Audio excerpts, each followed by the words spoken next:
बिस्मिल्लाहिर्रहमानिर्रहीम। दूसरे पे जल्द शाहिद और आज हम डिस्कस करेंगे पोलीमाल्जिया रुमेटिका को। पोलीमाल्जिया रुमेटिका हमारे पास एक सिंड्रोम है, यानी कि इसके अंदर मल्टीपल जो फैक्टर्स हैं वो इन्वॉल्व हैं। पोली का मतलब है मैनी, माल्जिया का मतलब है muscle pain, rheumatic refers to inflammation. Inflammation जो है वो किसी भी मसल की हो सकती है, जॉइंट की हो सकती है, किसी भी बॉडी स्ट्रक्चर की इन्फ्लेमेशन आ सकती है। सबसे पहले देखते हैं कि पोलीमाल्जिया रुमेटिका हमारे पास एक क्लिनिकल सिंड्रोम है जिसके अंदर जो पेशेंट है वो बायलेटरल पेन एक्सपीरियंस करता है शोल्डर के अंदर, पेल्विक गर्डल के अंदर। इसके अलावा नेक के मसल्स की स्टिफनेस होती है। हमारे पास जो पेन है वो अपर आर्म में भी आ सकती है, बटॉक्स में, हिप्स में, थाइस में भी जो पेन है वो पेशेंट एक्सपीरियंस कर सकता है।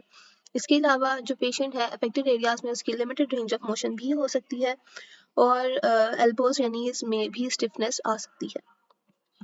हमारे पास पोलीमाल्जिया रुमेटिका एक इन्फ्लेमेटरी कंडीशन होती है, ठीक है। इसके अंदर हमारे पास जो इसका कॉज है वो अननोन है, लेकिन कहा जाता है कि जेनेटिक्स की वजह से और इन्वायरमेंटल एक्सपोजर्स की वजह से जो पोलीमाल्जिया रुमेटिका है वो पेशेंट एक्सपीरियंस कर सकता है। अब इन्वायरमेंटल एक्सपोजर में हमारे पास सीजनल चीज़ें भी आ सकती हैं या कोई इन्वायरमेंटल ट्रिगर आ सकता है, जैसे वायरस भी एक रोल प्ले कर सकता है, लेकिन कोई स्पेसिफिक वायरस जो है अभी तक पता नहीं चलाया जा सका कि जो पोलीमाल्जिया रुमेटिका कॉज करे। जो पोलीमाल्जिया रुमेटिका है वो बहुत सिमिलर है हमारे पास एक और कंडीशन जिसको हम जाइंट सेल आर्थराइटिस कहते हैं। इसके अंदर ये है कि जो पेशेंट जो हैं जिनको जाइंट सेल आर्थराइटिस है उनके अंदर भी ये वाले सिम्टम्स आ सकते हैं जो कि पोलीमाल्जिया रुमेटिका के अंदर है।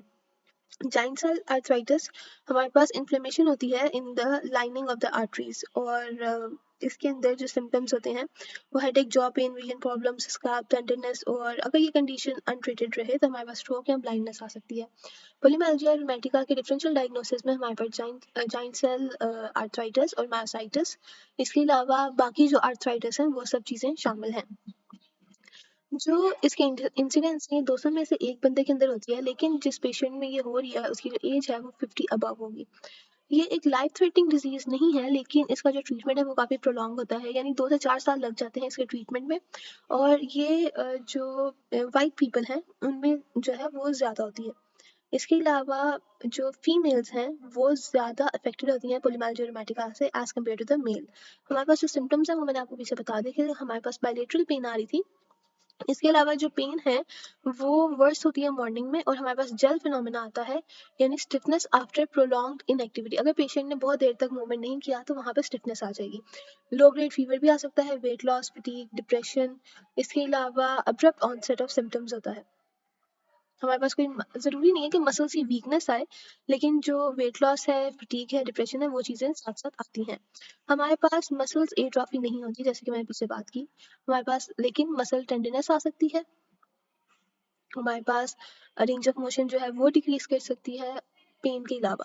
हमारे पास जो लैब स्टडीज़ हैं जो रोल प्ले करती हैं कि हम जो पेशेंट है वो पोलीमाल्जिया रुमेटिका एक्सपीरियंस कर रहा है या नहीं, तो उसके अंदर हमारे पास जो एरिथ्रोसाइट सेडिमेंटेशन रेट है जिसको हम ESR कहते हैं वो ग्रेटर देन 50 मिलीमीटर होता है। इसके अलावा ये है कि हमारे पास जो एनीमिया है वो 50% ऑफ द केसेस में आता है। हमारे पास क्रेटिनिन के लेवल जो है वो नॉर्मल होंगे। कोई रूमेटाइड फैक्टर पेशेंट में नहीं पाया जाएगा। इसके अलावा हमारे पास लिवर फंक्शन टेस्ट में माइल्ड एलिवेशन आ सकती है और माइल्ड नॉन स्पेसिफिक साइनोवाइटिस आ सकता है। इसके अलावा मसल बायोप्सी जो फाइंडिंग्स हैं वो हमारे पास नेगेटिव होंगी। ट्रीटमेंट जो है इसका मैंने आपको पहले ही बताया कि ये प्रोलॉन्ग ट्रीटमेंट होता है जिसको ट्रीट करने के लिए इस कंडीशन के 2 से 4 साल लग जाते हैं। ट्रीटमेंट में यूजुअली कॉर्टिकोस्टेरॉइड्स दिए जाते हैं। स्टेरॉइड्स जो हैं जो इस्तेमाल भी इनका जो डोज होती है वो आहिस्ता-आहिस्ता बढ़ाई जाती है और जब इसको स्टेरॉइड से पेशेंट को जब आहिस्ता-आहिस्ता फ़र्क पड़ा हो तो उसके बाद उसकी डोज कम करते हैं, वो भी आहिस्ता-आहिस्ता करते हैं। यानी it is a very slow process of disease management कि जो आपने पेशेंट में जो मेडिसिन है वो किस तरह से इंड्यूस करनी है और फिर जब आपने पेशेंट को उसे छुड़वाना है तो किस तरह छुड़वाना है। सो यूजुअली इसके जो ट्रीटमेंट है वो कॉर्टिकोस्टेरॉइड्स के ज़रिए ही किया जाता है।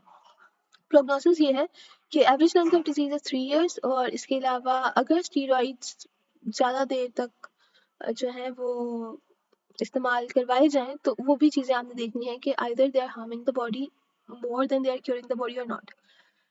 और इसके अलावा ये है कि रिलैप्स इज़ कॉमन।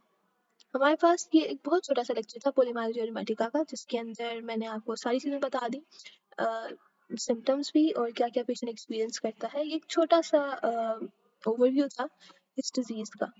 ये डिज़ीज़ इतनी कॉमन नहीं है, but patients do experience it.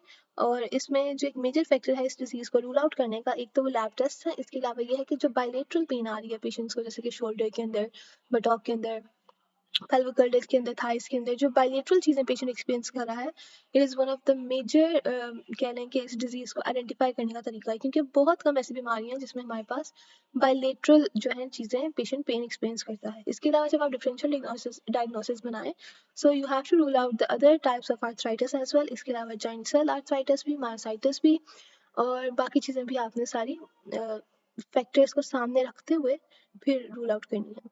I again repeat कि इसके अंदर जो बायलेटरल पेन आ रही है, it is one of the most common thing के जिसके ज़रिए ये भी और लैब टेस्ट के ज़रिए पेशेंट्स इस जो डॉक्टर्स हैं वो इस डिज़ीज़ को रूल आउट करते हैं। So that was all about today. This lecture, I hope you all understand it well. Allah Hafiz, take care.